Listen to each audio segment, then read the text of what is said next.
Louis Pasteur, vida y obra. Louis Pasteur fue un químico, físico, matemático y bacteriólogo francés, cuyos descubrimientos tuvieron una enorme importancia en diversos campos de las ciencias naturales, sobre todo en la química y la microbiología. Nació en Dole el 27 de diciembre de 1822 y murió en Marnès-la-Coquette el 28 de septiembre de 1895.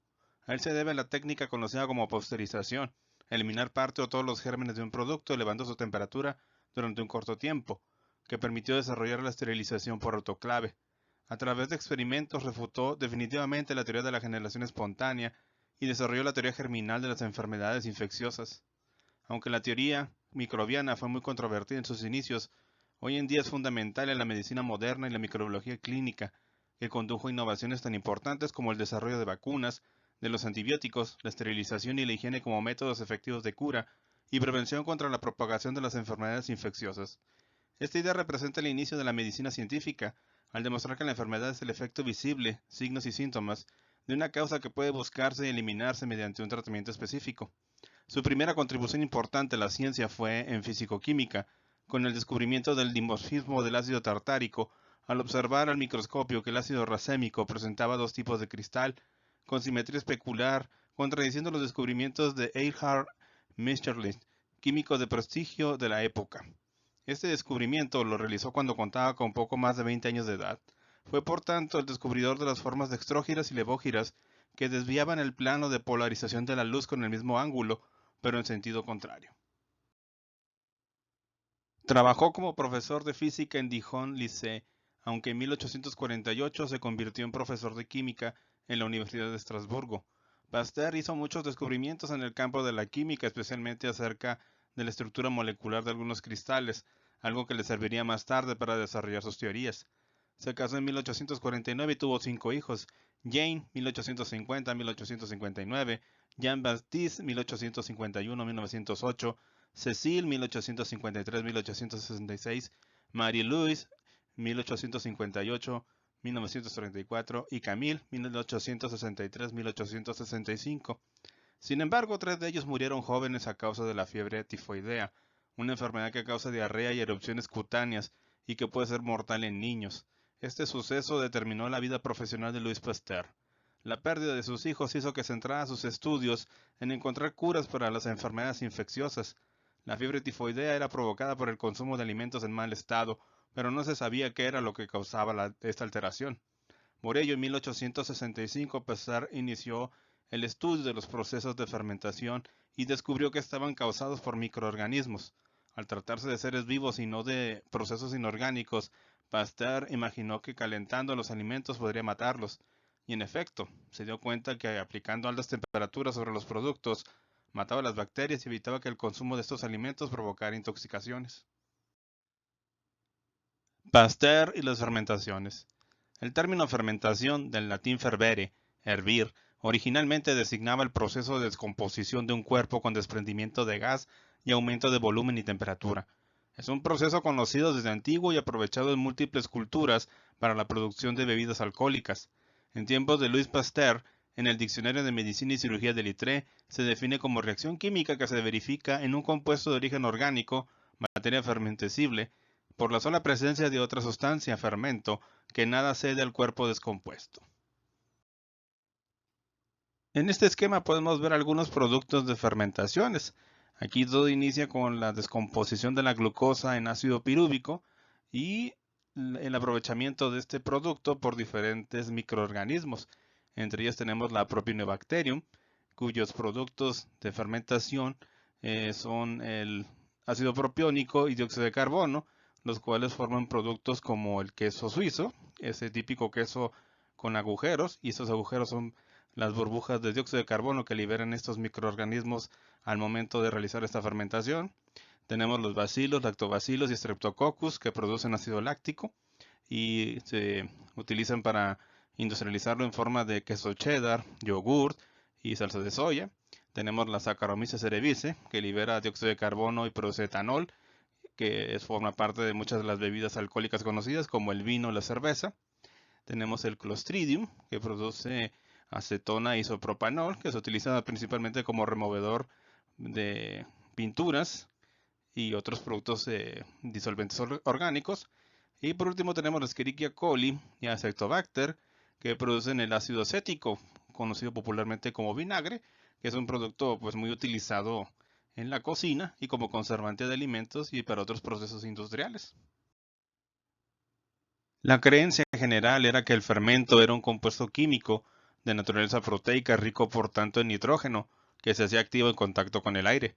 La idea de que el fermento era en realidad un ser vivo es lo que quiso demostrar Pasteur, de modo que el término fermentación en la actualidad designa, en su sentido más estricto, la reacción química efectuada por un ser vivo, productor de las enzimas adecuadas sobre las sustancias químicas del medio en que vive. En realidad, los estudios sobre las fermentaciones no comenzaron hasta el siglo XIX.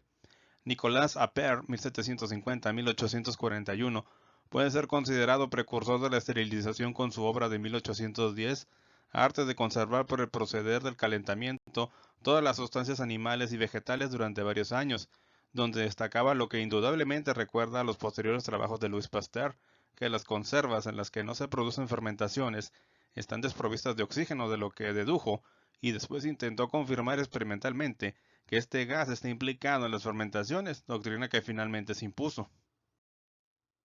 Nicolas Appert, cocinero y confitero de cierto prestigio, respondió a la convocatoria de un premio hecha por Napoleón en 1795 para conseguir métodos prácticos de conservación de alimentos.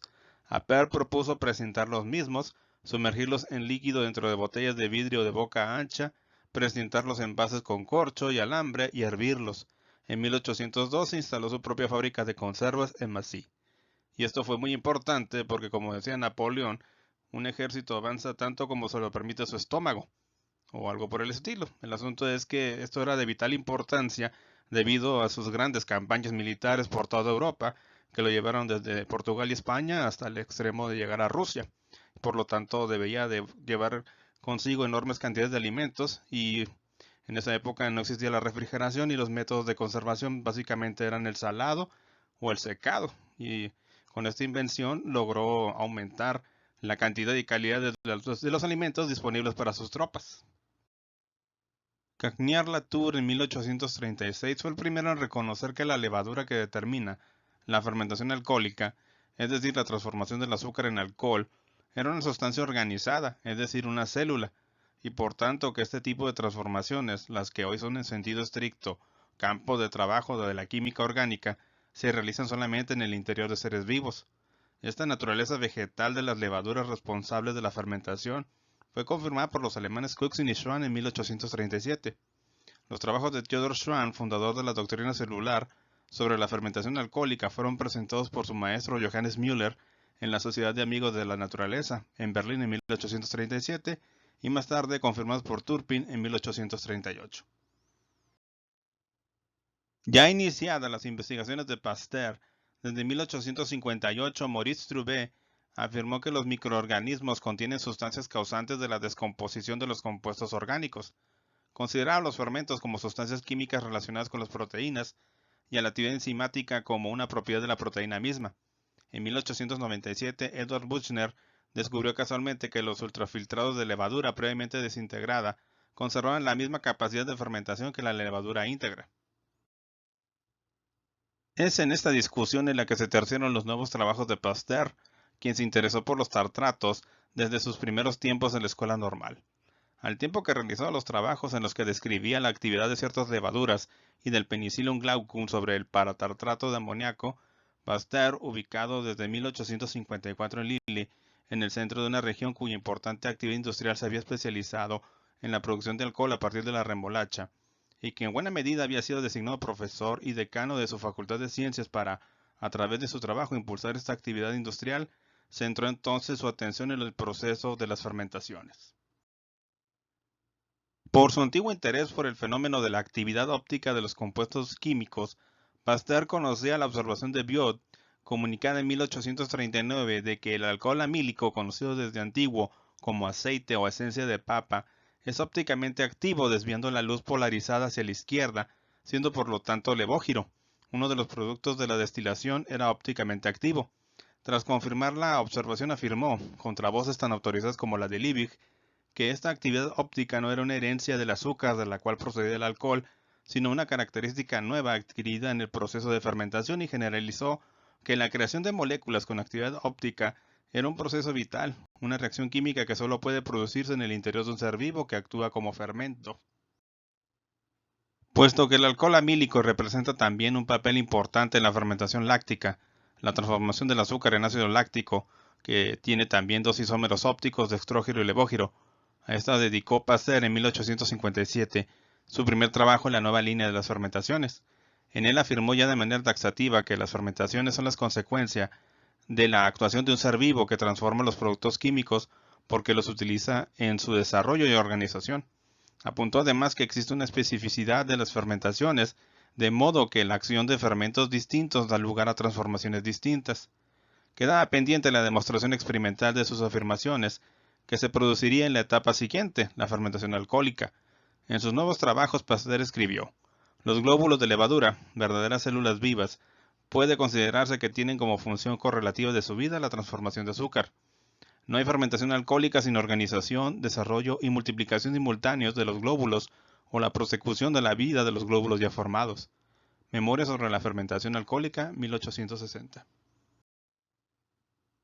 Pasteur, sin embargo, reconocía que no podía explicar con exactitud el significado ni la causa de tales transformaciones orgánicas.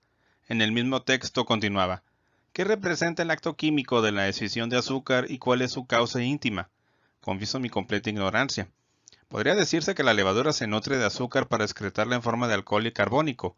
Habría que decir, por el contrario, que la célula produce durante su desarrollo una sustancia del tipo de la pepsina, que actúa sobre el azúcar y desaparece cuando se agota, ya que no encontramos tal sustancia en los líquidos. No tengo respuestas.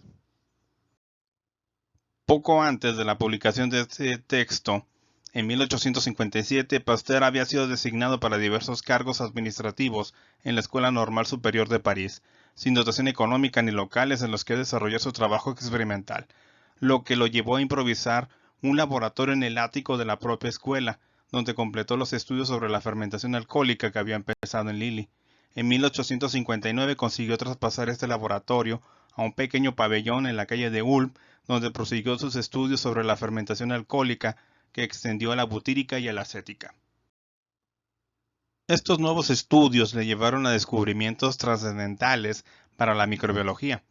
La investigación sobre la fermentación butírica, producida a partir de la lactosa o del ácido láctico con formación de ácido butírico y gas, y que es responsable, por ejemplo, del enraizamiento de la mantequilla, le llevó al hallazgo de que existen fermentaciones que pueden realizarse en ausencia de oxígeno, y de que el microorganismo responsable, el fermento butírico, sobrevive en presencia de ácido carbónico y perece expuesto al oxígeno del aire.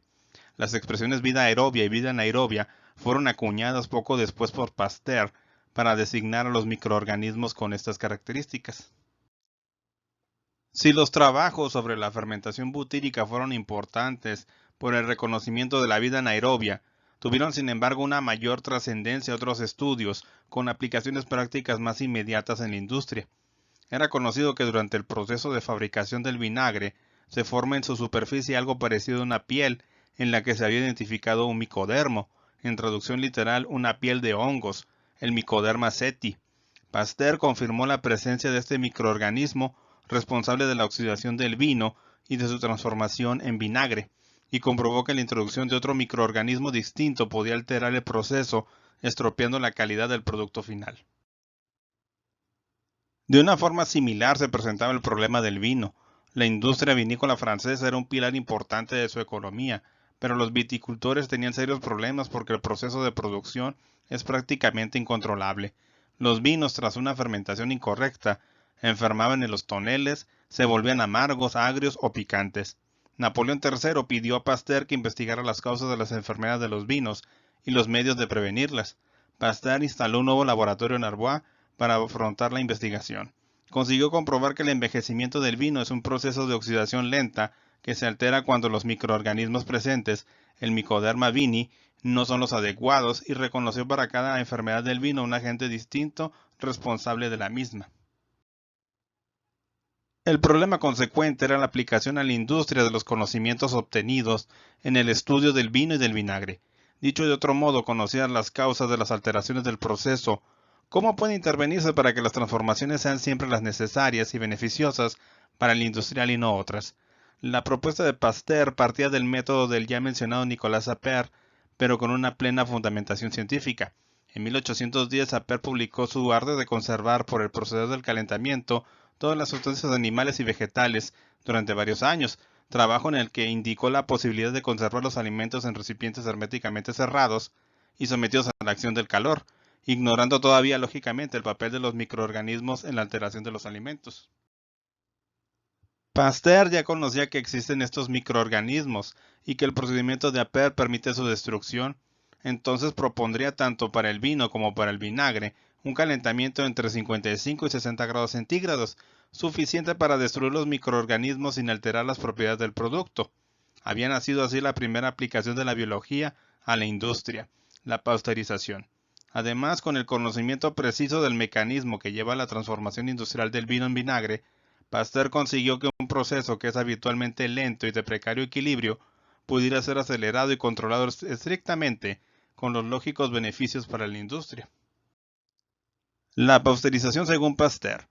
¿Cómo prevenir todas estas enfermedades de los vinos y de los vinagres? De la manera más sencilla, porque he comprobado que todas las vegetaciones que están presentes en el vino y en el vinagre, incluidas las anguilulas de este último, perecen a una temperatura de 55 grados centígrados como máximo. Llevad el vino a esta temperatura en todos los puntos de su masa, y mediante esta única acción podrá conservarse ulteriormente sin alteración, incluso aunque solo se haya sometido a esta temperatura durante algunos segundos, porque cuando este grado de calor actúa sobre el vino, se elimina toda vitalidad a los gérmenes de las criptógamas que son fuente de las enfermedades de esta bebida. Lo que digo del vino es igualmente aplicable al vinagre. Las anguilulas perecen y los segmentos del Mycoderma seti se hacen estériles. Estudios sobre el vinagre, su fabricación, sus enfermedades, maneras de prevenirlas, nuevas observaciones sobre la conservación de los vinos por el calor. 1868. Tras el vinagre y el vino llegó el turno a la cerveza, a la que consagró su investigación entre 1871 y 1876. Estudios cronológicamente ubicados entre los que dedicó a las enfermedades del gusano de la seda y a las enfermedades infecciosas. En rigor pueden considerarse, a pesar de esta interrupción entre 1865 y 1870, como una continuación de los del vinagre y el vino. En estos estudios confluyen el reconocido patriotismo de Pasteur, su espíritu pragmático y los intereses del mundo industrial. Tras los episodios de 1870, el autor quiso asegurar a Francia una producción cervecera capaz de competir con la predominante industria alemana. Los procesos de producción del vino y de la cerveza a partir de los productos naturales son semejantes como semejantes son sus alteraciones y sus causas. Ello permitió a Pasteur de nuevo conocer el proceso y controlarlo utilizando cultivos puros de levadura y el calentamiento. Pasteur y la teoría de la generación espontánea. Fruto del descubrimiento de la acción de los microorganismos en los alimentos, Pasteur rechazó la teoría de la generación espontánea, pues demostró que en recipientes cerrados herméticamente y sometidos a tratamientos de eliminación de microorganismos, la vida no proliferaba. En esta época llegó también uno de sus principales éxitos, la demostración de la teoría germinal de las enfermedades infecciosas. Pasteur demostró que los agentes causales de las enfermedades son los microorganismos que se pueden transmitir de distintas maneras. En 1865 comunicó las conclusiones de sus investigaciones a la Academia de la Ciencia, marcando un antes y un después en el mundo de la medicina y de la microbiología. Pasteur siguió con sus investigaciones y desarrolló vacunas para algunas enfermedades. Enfermedad en el gusano de seda. La industria de la seda estaba en una crisis causada por una misteriosa enfermedad que atacaba al gusano de la seda. Pasteur realizó estudios entre 1865 y 1870 en el departamento francés de Gard para combatir la epidemia de pebrina, que dieron como resultado la generalización del moderno sistema celular para la selección de la semilla. Hacia 1860 el problema adquirió carácter de epidemia, produciendo una gran mortandad y propagándose por todo el sur de Francia, Italia, España y Alemania. Para ese entonces Louis Pasteur era director de estudios científicos de la Escuela Normal Superior de París y un científico relativamente destacado, especialmente en el área de la química, conocido además por sus estudios de la fermentación y por haber patentado el método de la pasteurización. El entonces ministro de Agricultura, también profesor de química y amigo de Pasteur, le pidió que estudiara la enfermedad, tarea que le llevó 5 años hasta encontrar la solución del misterio y del problema. Fue así como Pasteur se trasladó a la ciudad de Alais con Émile Duclos, su mejor discípulo, 3 ayudantes y toda la familia. La enfermedad parecía comenzar en la superficie de los gusanos en forma de manchas marrón, las que también se encontraban en las crisálidas y las mariposas. Era la llamada pebrina debido al aspecto de glóbulos o granos de pimienta que se observaban al microscopio. Concluyó que esta podía ser una enfermedad hereditaria y que la solución era seleccionar los huevos de la siguiente manera. Aquellos procedentes de mariposas con pebrina debían eliminarse y solo debían preservarse los provenientes de mariposas sin ellos. Esta estrategia fracasó y llevó al equipo de Pasteur a replantear el estudio y a realizar múltiples experimentos hasta que finalmente descubrieron que los glóbulos eran un microorganismo que podía reproducirse y transmitirse entre gusanos, crisálidas y mariposas, produciendo una enfermedad no necesariamente fatal. Además descubrieron que había otra enfermedad transmisible, indetectable por los medios de la época, que producía diarrea muy letal y que era transmitida por las hojas de morera contaminadas.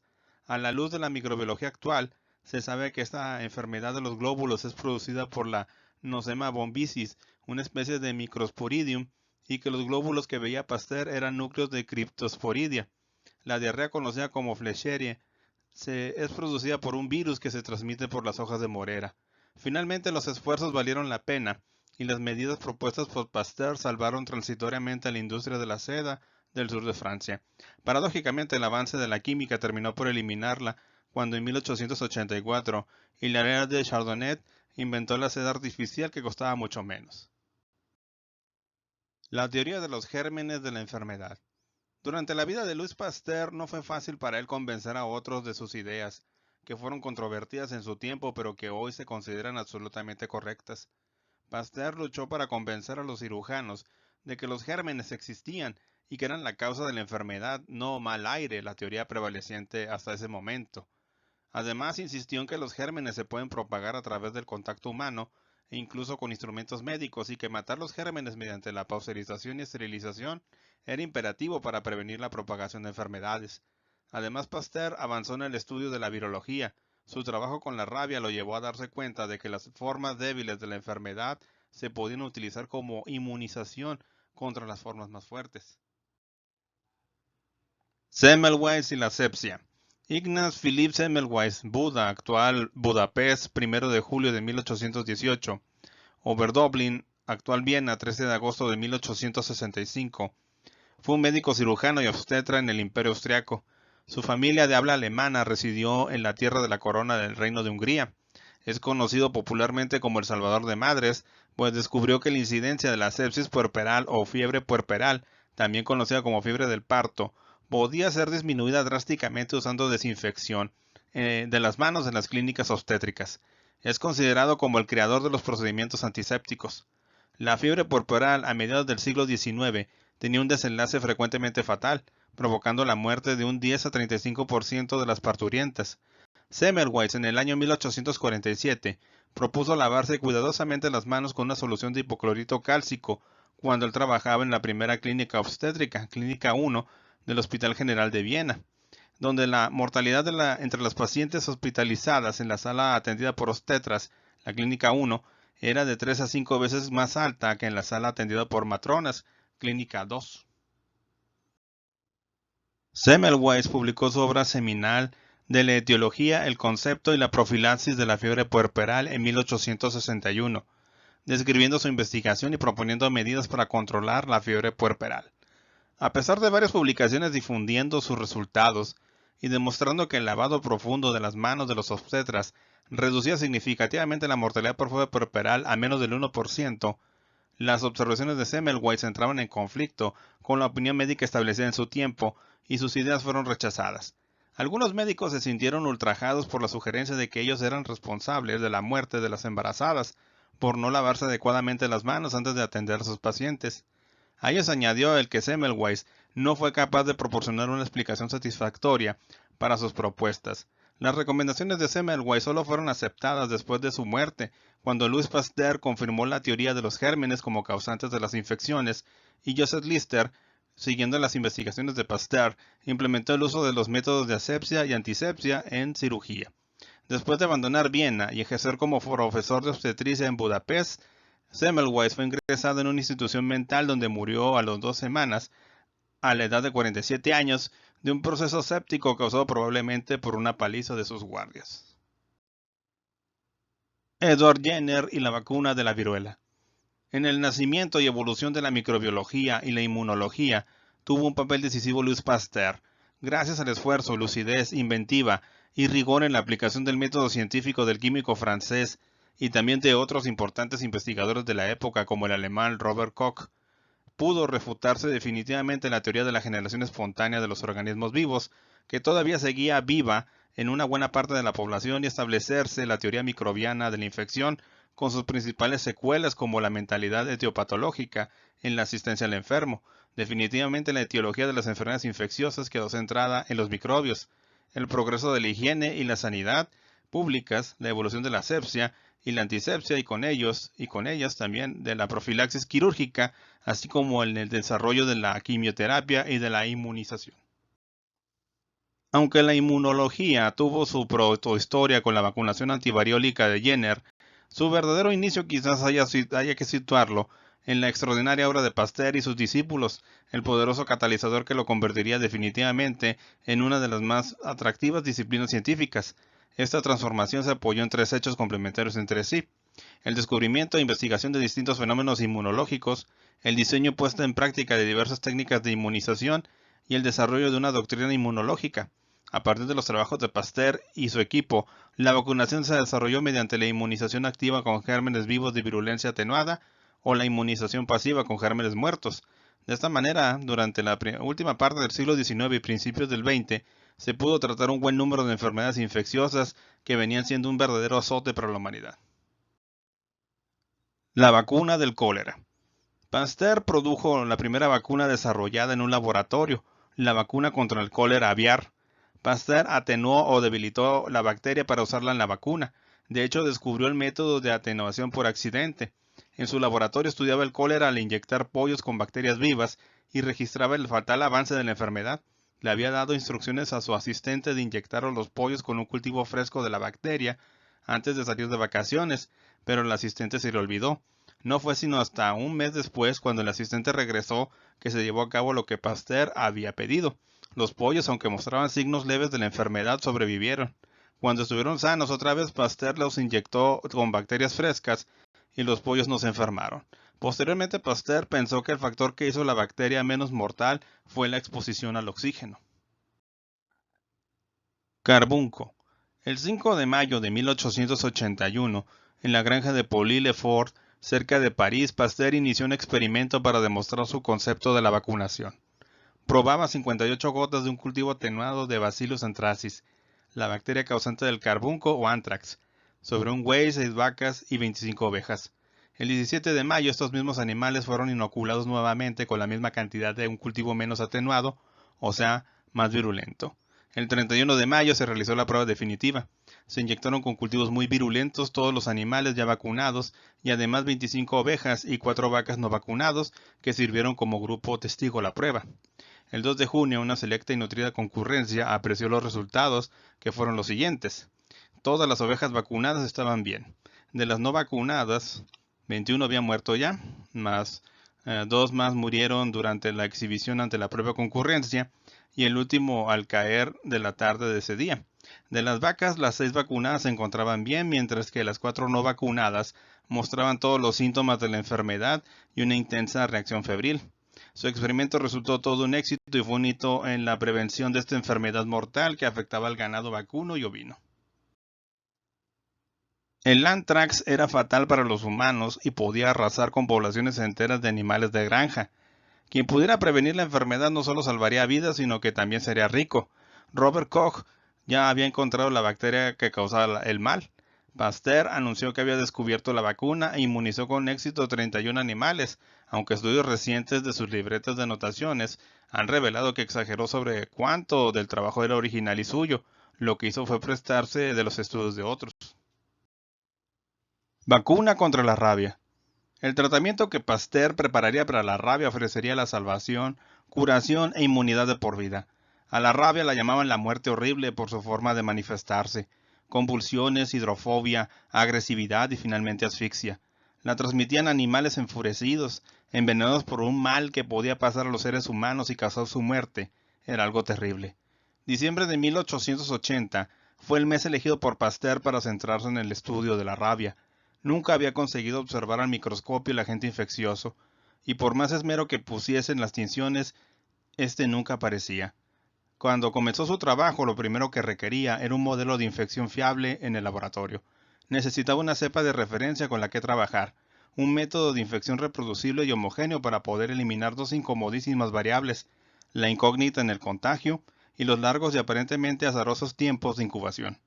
Reproducir la infección en el laboratorio era una tarea difícil. En principio, la única vía de contagio de la enfermedad era a través del mordisco de un animal infectado, opción inviable para el laboratorio. La vía de inoculación fiable que encontró fue el perro. Para reducir la variabilidad de la infección, esta se realizaba depositando el agente infeccioso directamente en el sistema nervioso central. De esa manera, el patógeno no debía recorrer su progresión natural, sino que podía desencadenar la infección en cuestión de pocos días. Para ello, Pasteur depositó de forma muy cuidadosa muestras de tejido nervioso infectado directamente sobre la dura madre de animales trepanados. Se aseguraba la infección y se conseguían reducir los tiempos de aparición de los síntomas. Pasteur se mostró reacio a probar este sistema en perros. Creía que la trepanación resultaría demasiado severa y que los animales sufrirían en exceso. Tal fue su reticencia que el modelo se probó en el laboratorio en su ausencia y cuando Pasteur observó el buen estado del animal, tras ser trepanado e inoculado, se convenció de la utilidad del método. 14 días después el animal desarrolló la enfermedad. Una vez que consiguió un método seguro para transmitir la enfermedad, le quedaba una cosa pendiente antes de comenzar con la vacuna. La mayoría de las veces los efectos de la infección eran diferentes para cada animal testado. Los periodos de incubación, la severidad de los síntomas y otras muchas características parecían seguir una distribución aleatoria y prácticamente única para cada caso.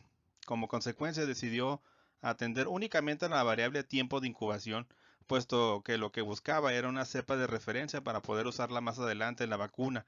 Necesitaba un microorganismo que fuera bastante virulento, puesto que ya sospechaba que cuanto mayor fuera el vigor del microorganismo, mayor sería también la respuesta del sistema inmune.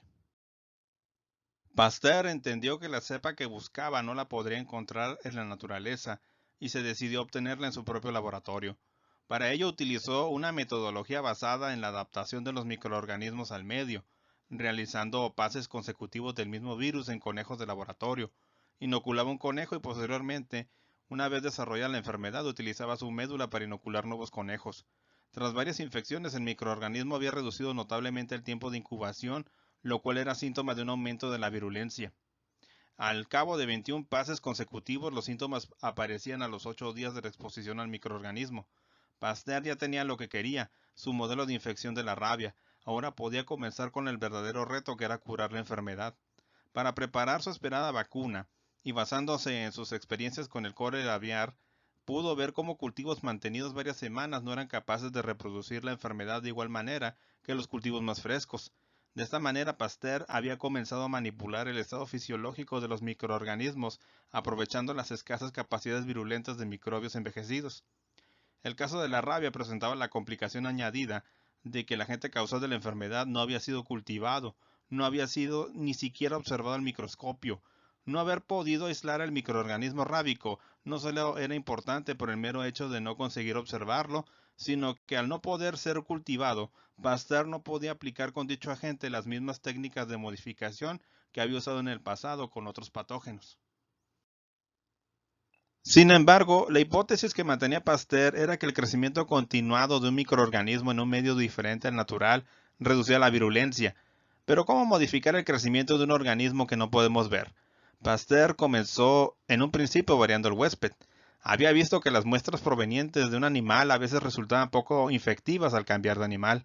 Así pudo observar que el microorganismo obtenido de un perro tras su infección resultaba poco infectivo al aplicar su modelo en un primate. Por un lado, había conseguido protección frente a la infección utilizando un microorganismo debilitado, traspases y cambios de huésped, lo cual no era exactamente lo que estaba buscando. Por otro lado, esta vacuna resultaba inútil una vez producida la mordedura, y precisamente lo que buscaba era curar la enfermedad, no solo prevenirla. En un nuevo alarde de inteligencia, Pasteur ideó otra forma de abordar su reto, algo que no se había pensado nunca antes.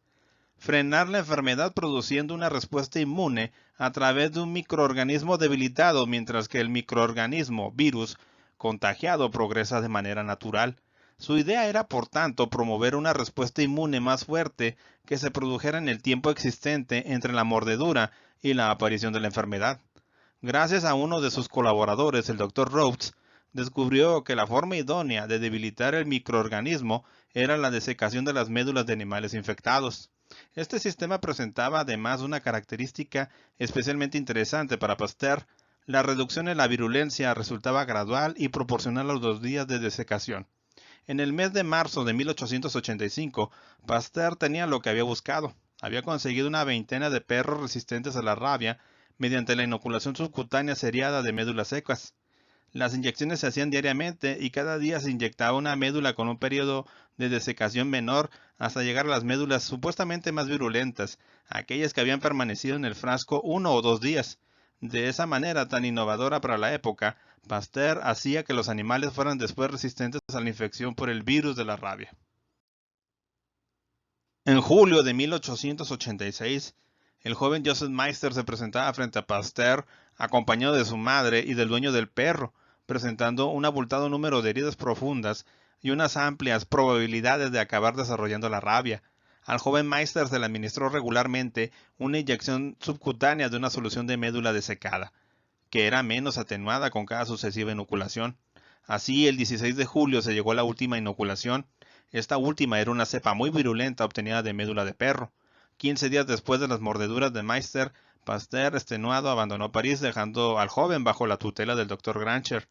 Días más tarde, Pasteur le había curado y también nos había curado a todos nosotros. A Pasteur le daría tiempo para realizar otra prueba de su tratamiento, esta vez sobre un pastor de 15 años llamado Jean-Baptiste Dupil. Conocida es también la historia de un grupo de campesinos rusos infectados de rabia por los lobos, los cuales llegaron a París en busca del ansiado tratamiento. Pasteur salvó la vida de la mayoría y Alejandro III, zar de Rusia, lo recompensó con 50.000 rublos de oro. Según las palabras del propio Pasteur, de 1.235 personas vacunadas en agosto de 1886, únicamente hubo fracaso en 3 ocasiones. La estadística le daba la razón. El tratamiento post-exposición aplicado sigue las bases establecidas por Pasteur. Por un lado, se genera inmunidad mediante la vacuna y por otro, se evita la aparición de los síntomas con la acción del suero antirrábico. El Instituto Pasteur. En 1887 fundó el Instituto Pasteur, una fundación francesa sin ánimo de lucro con sede en París y que a día de hoy sigue contribuyendo a la prevención y al tratamiento de las enfermedades infecciosas. Uno de los primeros éxitos del Instituto Pasteur fue un avance en la lucha contra la difteria, una gran amenaza a la vida de los niños. 2 de los primeros científicos que Pasteur contrató fueron sus antiguos asistentes Émile Roux y Alexandre Yersin. Los 2 hombres identificaron cómo la difteria causaba la enfermedad, inundando el cuerpo con toxinas. Ese trabajo fue clave para encontrar un tratamiento y eventualmente una vacuna. La lucha contra la difteria es una de las grandes historias exitosas de la medicina. Hoy en día, alrededor del 85% de los niños de todo el mundo son inmunizados. A través del trabajo de científicos como Roux y Yersin, el legado de Pasteur perdurará. Finalmente, debido a problemas cardiovasculares, Louis Pasteur falleció en el año 1895 a los 72 años de edad, pero dejando tras de sí un legado que continúa intacto. A continuación resumimos las 6 grandes contribuciones de Pasteur a la microbiología y la medicina. Tenemos la pasteurización. Pasteur desarrolló este método de conservación de los alimentos, el cual al día de hoy sigue siendo pieza clave en la industria alimentaria. De hecho, no se pueden comercializar leches sin pasteurizar. La pasteurización, pese a que hemos ido desarrollando distintas variaciones y clases, consiste básicamente en calentar un producto líquido, normalmente la leche, a 72 grados centígrados durante unos pocos segundos para después enfriarlo rápidamente. Con esto se consigue eliminar los microorganismos que dañan el producto y además se mantienen sus propiedades. Fue uno de los primeros métodos de conservación en los que se aplicaban procesos tecnológicos y es la base de muchas otras técnicas de las que dispone la industria alimentaria para garantizar la seguridad de aquello que comemos. 2. La teoría germinal de las enfermedades infecciosas. Antes de la llegada de Pasteur se creía que todas las enfermedades se desarrollaban por desajustes internos de las personas. Sin embargo, Louis Pasteur demostró que las enfermedades infecciosas se contagian entre personas a través de la transmisión de microorganismos patógenos. Esto marcó un antes y un después en el mundo de la medicina, pues permitió conocer la naturaleza de las enfermedades y por lo tanto desarrollar curas y formas de prevención. 3. Procesos de fermentación. La gente elabora cervezas y quesos desde tiempos inmemoriales. Sin embargo, no fue hasta la llegada de Louis Pasteur que descubrimos que los responsables de que obtengamos productos como la cerveza, los quesos, el vino, etc., son los microorganismos.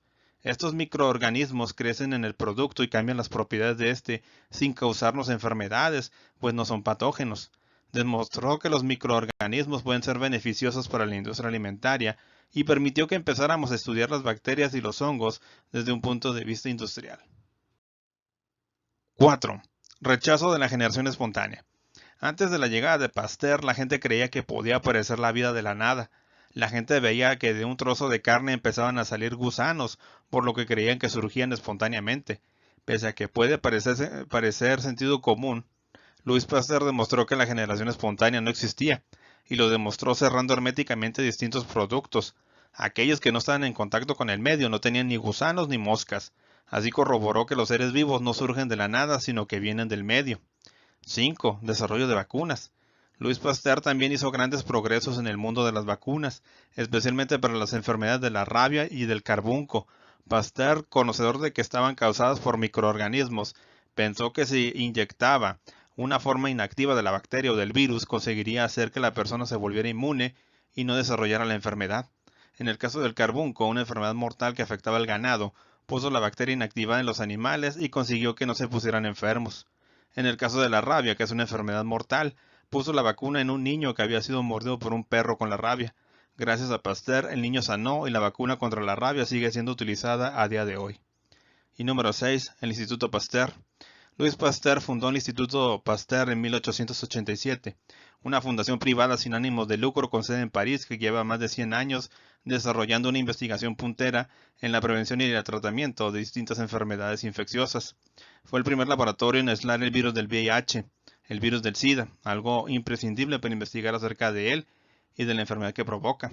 El Instituto Pasteur ha encontrado formas de controlar otras enfermedades como el tétanos, la difteria, la gripe, la rabia, la tuberculosis, la fiebre amarilla, etc. Con esto terminamos la vida y obra de Louis Pasteur. Aquí les dejamos las fuentes de información para que ustedes puedan revisar con más amplitud algunos de los temas tratados en esta presentación. Por mi parte sería todo, muchas gracias y nos vemos en el próximo video. Hasta pronto.